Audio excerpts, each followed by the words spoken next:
আসসালামু আলাইকুম বন্ধুরা। আজ মোট 3টি ওয়েবসাইট নিয়ে কথা বলবো, যেগুলোর মাধ্যমে আমরা ওয়েবসাইট তৈরি থেকে শুরু করে রক্ষণাবেক্ষণ সকল কাজই করতে পারবো। তার মধ্যে ফার্স্ট যে ওয়েবসাইটটা আছে ক্রাঞ্চিবেস, সেখান থেকে আমরা বিভিন্ন ধরনের ওয়েবসাইটের জন্য ট্যাম্পলেট নিতে পারবো। এছাড়াও আমাদের কাছে আরও বেশ কিছু ওয়েবসাইট আছে, যেমন hostingguard.com।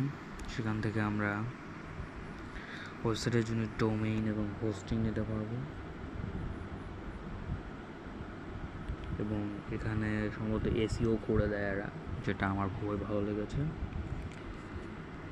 এছাড়া ওয়ার্ডপ্রেস, এটাই সবচেয়ে গুরুত্বপূর্ণ একটা ওয়েবসাইট তৈরি করার জন্য। তো আশা করি ভিডিওটা ভালো লেগেছে, আর ভিডিওটা যদি ভালো লেগে থাকে অবশ্যই লাইক কমেন্ট করতে পারেন। এরকম আরও ভিডিও পাওয়ার জন্য সাবস্ক্রাইব করতে পারেন।